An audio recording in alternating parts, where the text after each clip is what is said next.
día de hoy estamos con un invitado muy especial y es nuestro primer capítulo de Fabricando Futuro. La realidad es que Fabricando Futuro va a envolver todos los temas que tienen que ver con emprendimiento, empresa y sobre todo manufactura.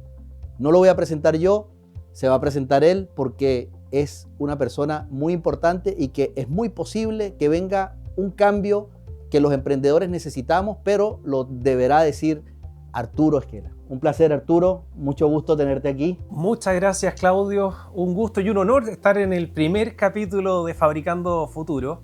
Sinceramente es un gusto estar acá. Muchas gracias.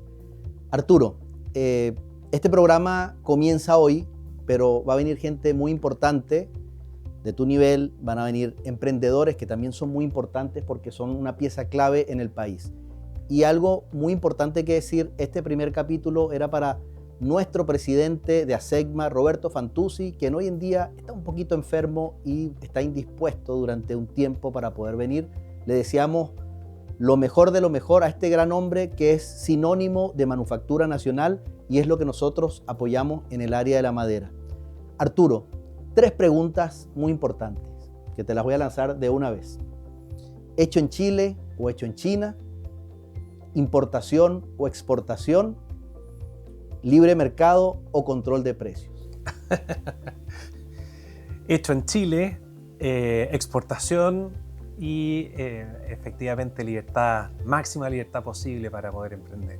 ¿Por qué, Arturo? ¿No sería mejor controlar los precios y evitar que las cosas suban y que la gente pueda tener de repente un mejor precio en todos los artículos y tal vez ese sueño que muchas personas tienen de que haya una justicia a nivel de mercado? No es necesario ser economista para contestar eso, Claudio, porque tenemos ejemplos al por mayor en el mundo, en la historia, que han demostrado de que cuando tú pretendes controlar la oferta, la demanda, particularmente los precios, es natural que lo que estás haciendo es incluir algo artificial que termina asfixiando el mercado y prontamente haciendo desaparecer, digamos, esa oferta determinada. Entonces, ya se vivió acá en Chile, se está viviendo en otras partes del mundo, la libertad en el fondo de las personas para que puedan producir por su cuenta, para que sumando, digamos, su legítima ganancia, compitan con otras personas que están fabricando o generando o entregando, digamos, un servicio similar. Y por el otro lado, las personas que quieren comprar, digamos, esos bienes o servicios, hace que se fije, digamos, naturalmente el precio. Ese es el camino probado, es el camino que ha llevado al desarrollo a muchas sociedades y no hay que inventar, digamos, la piedra en ello. Sí, lo hemos visto en muchos países y bueno, inclusive yo como chileno que se crió en Venezuela, lo vi allá que pasaba algo bien extraño. Cada vez que se trataba de controlar los precios, sucedían cosas más asombrosas aún. Pero también podemos ir al caso de que a veces hay gente que es abusiva en el precio de las cosas y ha sucedido en algunos momentos aquí, como por ejemplo los casos estos de colusión, en donde sí hay un abuso en el mercado y la gente ha sentido esa injusticia. De hecho, Roberto Fantuzzi, nuestro gran amigo, decía que los empresarios tenían una aprobación pública muy cercana a los políticos. ¿Por qué ha pasado esto? Que lógicamente los empresarios han bajado su aprobación y también los políticos. ¿Qué se debe hacer allí? Porque vamos a estar claros, de los pocos empresarios que yo conozco que se montarían en el metro y recibirían abrazos de gente de izquierda o gente de derecha, es Roberto Fantuzzi. Porque la gente en general, cuando dices empresario, como que se ve un resentimiento. ¿Qué opinas de eso? Durante muchos años, desde algunas corrientes doctrinarias, ideológicas, a mi juicio bastante añejas, han tratado de instalar de que el empresario es sinónimo de abusador, es sinónimo, digamos, de una persona que trata de aprovechar, digamos, su posición respecto de otro, y la verdad es que no es así. El motor de la economía, el motor de una sociedad, evidentemente que está dado por la iniciativa particular, por el libre emprendimiento de las personas. Si es que a alguno de ellos les va bien y esos emprendimientos crecen y forman grandes empresas, es algo muy positivo. Y es positivo también dar desde el Estado todas las garantías de que se pueda competir libremente. Por lo mismo, cuando alguien trata de atentar en contra de la libre competencia, como por ejemplo poniéndose de acuerdo en los precios, dividiéndose el territorio, digamos, para la oferta y evitar la competencia y tantas otras maneras de afectar la libre competencia, es fundamental que tú tengas una regulación robusta que te permita enfrentar, digamos, esa situación, que te permita incluso perseguir a quienes están atentando de algo que es tan valioso para el desarrollo de la economía y en consecuencia para la calidad de vida de las personas. Interrumpimos este podcast para recordarles que Fácil CNC está patrocinado por Gecko Drive Motor Control, el mayor fabricante de controladoras robóticas de Estados Unidos y que es parte de nuestras máquinas hechas en Chile. Tools Today, las mejores herramientas de corte en tu taller. Gracias a ellos seguimos fabricando futuro. El impacto social que a nosotros nos gusta mucho en Fácil CNC y es estas donaciones y apoyos que hacemos a emprendedores. Muchas veces vienen emprendedores que nos dicen, Claudio, no llegamos al precio de máquina, ¿nos puedes ayudar? Y nosotros humanamente decimos, hagamos esto. Le hacemos una oferta especial o le hacemos un plan de pago. No nos corresponde generalmente no somos una empresa de financiamiento, pero lo hacemos. Eso a veces se asocia mucho a lo que es la izquierda y lo que es la parte social. ¿Eso existe en la derecha también o estoy alejado de la realidad? Nosotros creemos en la libertad de los agentes de la economía para tomar sus decisiones. Y lo que corresponde, en definitiva, es garantizar o permitir o de alguna manera asegurar la autonomía de las organizaciones, en este caso las empresas, para que puedan lograr sus propósitos, lograr sus objetivos. Es perfectamente entendible de que alguien que está partiendo con un negocio en donde visualiza que hay mercado, que existen interesados, digamos, en el bien o servicio que quiere ofrecerle a la comunidad, necesita un empujón inicial. Y por eso es relevante considerar políticas públicas que apunten a ello. Ahora, cuando el empujón inicial se traduce en una ayuda sistemática sin la cual ese emprendimiento nunca va a salir a flote, simplemente tienes que cambiar de negocio porque no es rentable. No tiene sentido que el Estado esté permanentemente metiéndose la mano al bolsillo para algo que nunca va a poder agarrar vuelo por su propia cuenta. Ahí una autoridad responsable de aquellas que promueven, digamos, el fomento, que respaldan a los emprendedores, tiene que abrirle los ojos y ayudar a que encuentre otros mercados, otro tipo de bienes, de servicios para que pueda salir adelante por su cuenta. Porque al final del día nunca hay que olvidarse de que los recursos que salen del Estado salen del bolsillo de todos los, en este caso, chilenos. Y si es que permanentemente tú vas a estar subiendo los impuestos para generar políticas de este tipo y inviertes o entregas recursos a algo que no es rentable, al final se genera un círculo vicioso que no le hace bien a nadie. Así que no es algo de izquierdas o derechas, sino que tiene que ver con que hay ciertas reglas básicas en la economía, sin la cual, si es que uno las tratara de desconocer, es como desconocer la gravedad. Uno tiene que simplemente adecuarse a ella y darle el empujón inicial o el refuerzo que requieran los emprendedores, pero en el entendido de que en algún momento se visualiza que va a tomar vuelo por su propia cuenta. Mira, en una reunión en Venezuela que yo estaba observando, donde estaba Chávez tiene una reunión con el encargado de negocio de China y le dice al encargado de negocio, por medio de una traducción, que cómo ellos hacían en China para controlar a los empresarios y que no fueran abusivos. Y esperando él tal vez una respuesta de China en donde le explicaba cómo los controlaban, este encargado de negocio le dijo, nosotros no controlamos a los empresarios, nosotros necesitamos que ellos generen riqueza. Claro, esa es la visión dual que tiene China, en donde es un capitalismo, considero yo, de Estado, bajo un régimen comunista político. O sea, tú sabes que allá no puedes reclamar, allá no puedes decir nada, porque si te pones en contra del Estado tienes graves problemas, pero demuestra el apoyo que China le da a sus manufactureros. China tiene una parte cultural muy importante, pero también si tú ves cómo ellos apoyan a la manufactura, muchos casos el Estado se hace cargo de los costos de envíos para que la gente produzca y ellos puedan despachar a todo el mundo y ese envío salga prácticamente subsidiado gratis. Entonces tú dices, Bueno, aquí Correo de Chile difícilmente va a subsidiar un envío de exportación, pero creo que es una estrategia muy buena para generar exportación, porque hoy en día prácticamente Chile tiene áreas muy específicas de exportación, como las frutas, el pescado y algunas cosas, pero hoy en día Chile no exporta muebles, por ejemplo.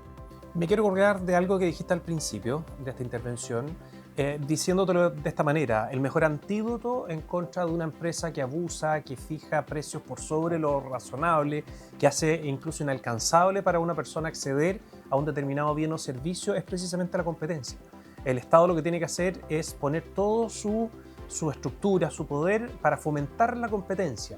Acá nosotros de repente nos acostumbramos a entender esta dialéctica o esta lógica ideológica, a mi juicio, de ver como un enemigo al emprendedor por parte del Estado, porque durante mucho tiempo te han dicho eso.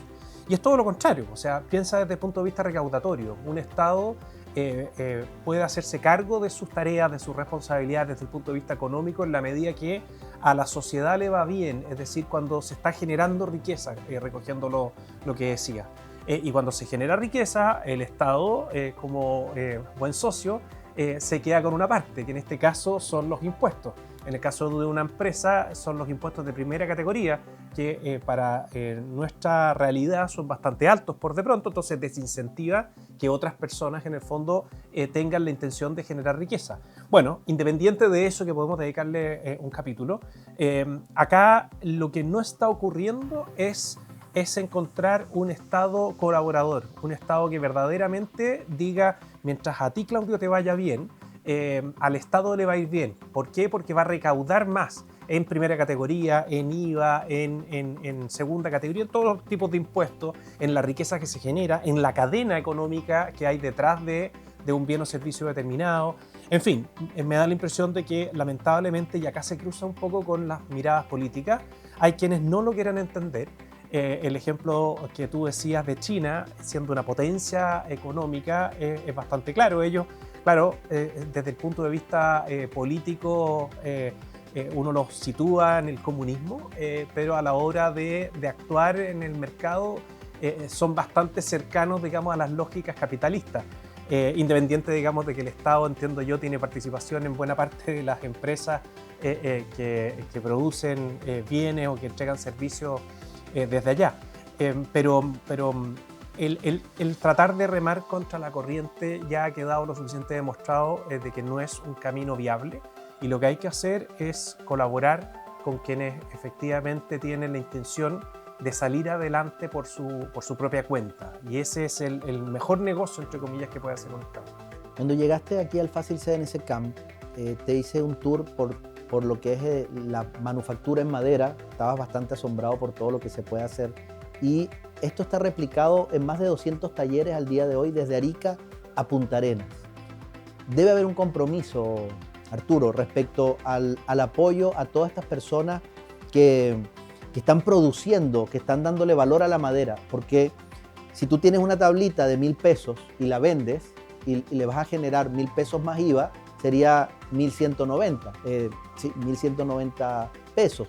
Pero si tú tomas esta tabla y le generas un tallado, un diseño, o la conviertes en algún tipo de producto de lo que tú viste aquí, se convierte en un producto de 10.000. Por lo tanto, estamos poniendo a casi 10 veces ese impuesto, y lógicamente pareciera que la gente, algo tan sencillo, con ciertas lumbreras que están en el poder a nivel tributario, que no se dan cuenta de eso. ¿Por qué te lo digo? Porque se perdieron casi 5.000 millones, hasta donde se sabe, de pesos, que significa que pudo haber sido invertido en manufactura en madera y hubiesen sido 500 talleres a nivel nacional. ¿Ustedes piensan, o con lo que tú viste aquí, o ya habías visto algo parecido, en donde se comprometen en su visión de que deba la manufactura ser prioridad en Chile, Arturo? La manufactura, en términos amplios, después podemos entrar a la madera, es una de las grandes generadoras de empleo, por de pronto. Y además la cadena que genera desde el punto de vista de los insumos que se requieren para la manufactura, y cómo en la cadena económica se le va generando valor en cada una de las etapas, porque puede, por de pronto, digamos, lo que hacen ustedes no está el comprador, el cliente de Fácil CNC no necesariamente es el consumidor final, sino que pueden haber 3, 4, 5 etapas hasta llegar, digamos, al consumidor final. Y en cada una de esas etapas se le está agregando valor y evidentemente para el Estado es algo fundamental porque en cada uno de esos agregados de valor se está recaudando, si lo quieres ver así, si es que tu afán fuera recaudatorio. Ahora, la manufactura en madera tiene un valor adicional, porque efectivamente Chile tiene ciertas condiciones, determinadas condiciones para las forestales, digamos, la generación de madera, y acá tiene que ver, digamos, con algo que nuevamente se cruza con la política, que durante mucho tiempo nos han tratado de instalar de que con una mirada extractivista, como se dice, se está abusando de los recursos naturales y hay quienes en el fondo dicen, mire, acá no debiera entrar el ser humano con sus actividades económicas porque efectivamente se le está haciendo daño, un poco lo que uno podría decir de la minería. Si es que no hubiera quienes quisieran invertir en la extracción de mineral, bueno, tendríamos cerros quizás muy bonitos, pero por de pronto no estarían generando valor alguno, ni riqueza, ni empleo, ni nada por el estilo. En el caso de la forestal, más aún siendo un bien renovable, es más increíble, digamos, de que haya miradas que a lo que apuntan precisamente es a generar todo tipo de obstáculos para que sea más acotado, digamos, el trabajo que puede terminar perfectamente la manufactura. Yo sueño con un país en donde se agoten los esfuerzos para manufacturar acá, agregando valor sin pasar por encima de leyes tan básicas como las ventajas competitivas, digamos. O sea, no tiene sentido competir con otras potencias en donde efectivamente tienen mejores condiciones para generar determinado valor en un bien específico, pero me da la impresión de que todavía tenemos un mundo por desarrollar en la manufactura acá en Chile y eso es empleo a la vena para combatir uno de los principales problemas que estamos teniendo como país. Sí, la manufactura es uno de nuestros temas principales y es la razón de que nace este podcast. Gente como tú que está en altos niveles de políticos, empresarios, van a venir y queremos generar conciencia, Arturo, porque tenemos una comunidad que se comunica constantemente con nosotros y que nos expone sus problemas. Y, por ejemplo, otro tema importante, resulta que 3, 4 veces al mes recibo llamadas de personas que le han robado sus talleres, emprendedores, pequeñas empresas familiares en donde le han robado 2, 3, 4 millones de pesos en herramientas y esa persona se queda sin producir. ¿No debería ser el Estado el que nos genere esa seguridad, según la Constitución, tú como abogado, que ponga las condiciones para que nosotros realmente podamos trabajar y no tengamos ese problema de que el miedo de que nos roben y que lleguemos al día siguiente y abramos la puerta y nos hayan robado todo, que le ha pasado a muy buenos amigos míos, y el Estado se lava las manos, pon la denuncia en Carabineros, pero no debería ser el Estado quien sea responsable de esta seguridad, Arturo? Tú sabes que de acuerdo a la constitución política vigente en Chile y que es responsable de buena parte de los méritos que ha tenido este país durante décadas, la tarea número 1 que tiene el gobernante en el amplio sentido, en este caso el presidente de la República, es dar protección a la población y sus familias. Es decir, al margen de todas las atribuciones y tareas específicas que tiene el presidente, hay una que la Constitución destaca, que es dar protección. Y acá hay un sentido muy profundo, porque todos nosotros, todos quienes nos están viendo en su casa, renunciamos al uso de la fuerza para resolver nuestros problemas. Y sabemos que es ilegítimo el que nosotros pretendamos resolver por medio de la fuerza algún tipo de situación determinada en la convivencia, separando, digamos, ciertas excepciones como la legítima defensa, por ejemplo. Y cuando nosotros renunciamos a ese uso de la fuerza, se lo entregamos al Estado, pero no se lo entregamos para que lo esconda en un cajón, sino que se lo entregamos para que efectivamente nos dé protección. Y cuando falla eso, que es la piedra angular de la convivencia social, el Estado que no te está protegiendo difícilmente puede garantizar el ejercicio del catálogo total, digamos, de los derechos fundamentales de las personas. ¿Cómo tú podrías trabajar libremente, es decir, ejercer tu libertad de trabajo, de libre iniciativa económica? ¿Cómo tú podrías garantizar la integridad física de una persona determinada, la vida por de pronto, la libertad de locomoción y tantos otros derechos fundamentales que muy bonitos se ven en nuestro catálogo? Pero si es que uno no puede salir de su casa tranquilamente, si es que tú como emprendedor tienes un local en el centro de Valparaíso y tienes que cerrar a las 4 de la tarde porque después ya se pone muy complicado y no alcanzas a llegar a tu casa tranquilo. Cuando te enfrentas a eso, simplemente la sociedad no está funcionando. Por supuesto. Yo creo que, bueno, la migración es muy importante porque si nosotros vemos, por ejemplo, mi familia, por parte de mi madre, llegaron a Valparaíso en cerca de 1800 y tantos de lo que era el principio de Alemania. De hecho, mi tatarabuelo peleó en la Guerra del Pacífico y falleció en la Batalla de Chorrillos. Entonces, son migrantes que de alguna forma, me imagino yo, habrán llegado de una forma ilegal. No creo que les hayan dado unos papeles de forma inmediata. Mi padre llegó a Venezuela de forma ilegal, porque eran 100.000 chilenos dejaron Chile y llegaron allá. Y la mayoría de los chilenos, con ciertas excepciones como sucede, fueron gente de mucho aporte. Es una situación bien compleja porque yo la veo desde un punto más central, porque como migrantes, mi padre fue migrante en otro país y hoy en día yo soy migrante, lógicamente con la nacionalidad chilena, pero hay mucho que hacer porque filtrar es complicado.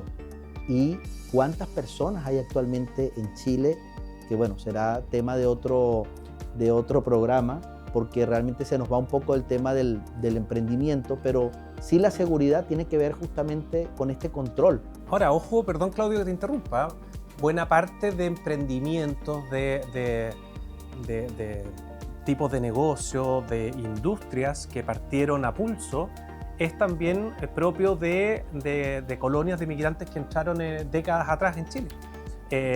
Y uno podría empezar a revisar cómo vas asociando acá en Chile determinadas áreas, determinadas disciplinas, actividades a un perfil específico de migrante. Así es como uno puede asociar el mundo de la ferretería a determinadas colonias españolas. En fin, por decir algo, digamos, el mundo de la agricultura, los alemanes, en fin, tú ves cómo, y esto vuelvo al argumento que a mi juicio tiene mucho de sentido, cuando alguien está viviendo una situación muy compleja, pero tiene la fuerza interior para, junto a su familia, buscar nuevos destinos, buscar un horizonte, cumpliendo con las reglas del lugar en donde quiere llegar a vivir, por cierto que rápidamente se transforma en un tremendo aporte, y eso me da la impresión que la inmensa mayoría de los chilenos lo tienen claro y hacen esa distinción. Un punto muy importante respecto a la migración y a la seguridad, que ya lo escuchamos de Arturo, es la importancia de que el chileno admira al migrante que viene a aportar. Lo he visto mucho porque, aunque yo sea chileno, la gente generalmente, por mi acento, marcado durante 25 años de vivir en Venezuela, me recibe siempre muy bien. O sea, nosotros básicamente no hemos recibido esa tal xenofobia que hay. Yo no ando diciéndole, me presento a la gente, soy chileno. Me presento a la gente, mi nombre es Claudio Carrasana. Tal vez en una conversación posterior sale el tema, pero no hemos visto eso. Yo creo que el chileno tiene, el problema es básicamente de aquellos que vienen a cambiar una cultura, a criticar una cultura que ya, o sea, no puedes llegar a la casa de un vecino, oye, pero esta mesa sí está fea, o qué mala es tu comida. Y qué es lo que lamentablemente ha pasado con algunas personas migrantes. Entonces, yo creo que este punto es muy importante porque tenemos una sociedad venezolana en Chile que no está organizada. Hablemos de las personas que están legales aquí, que hoy en día tienen documentación, que son un aporte al país, y tienen un poco de miedo respecto a lo que ustedes hablan, porque de repente se sienten, oye, vamos a ser perseguidos. Lo que tú dices es que la gente que está legal, que entró de forma legal, no va a tener ningún problema. No, y siempre hemos tratado nosotros de, aunque parezca reiterativo, hacer la distinción. Nosotros, cuando hablamos de las políticas de materia de migración, estamos hablando de impedir la migración ilegal, de la migración que sigue las reglas del juego. La verdad es que solo se esperan cosas positivas, y eso al final tiene que ver también con un país que está en condiciones de poder también entregarle los servicios sin hacer distinción entre chilenos o extranjeros, porque nuestra legislación no hace esa diferencia, no está en su espíritu, y no corresponde, digamos, que se hiciera. Sí, con quienes en el fondo entraron sin respetar las reglas del juego. Muy bien, Arturo, creo que estamos listos con el tiempo.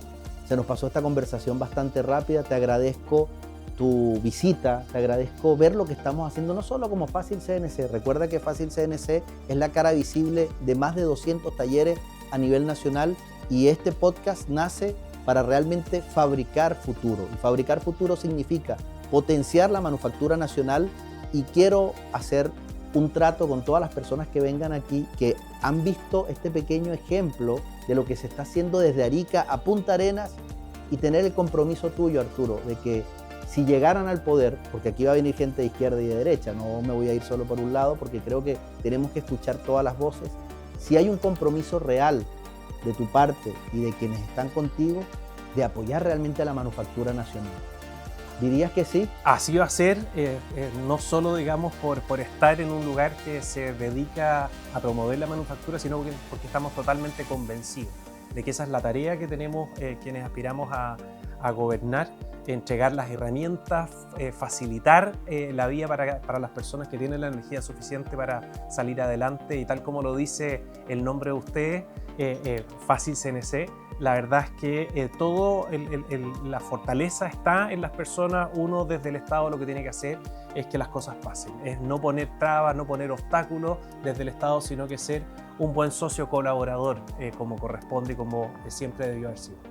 Escuchamos a Arturo Esquera y su compromiso, al cual le doy la mano, y te voy a cobrar la palabra, Arturo, porque esto va a seguir creciendo, vamos a seguir fabricando futuro, y todas las personas que estén aquí, si tienen miedo o vienen a mentir, mejor no vengan, porque recuerden que se los voy a hacer saber siempre en las redes sociales. Muchas gracias, Arturo. Gracias a ti.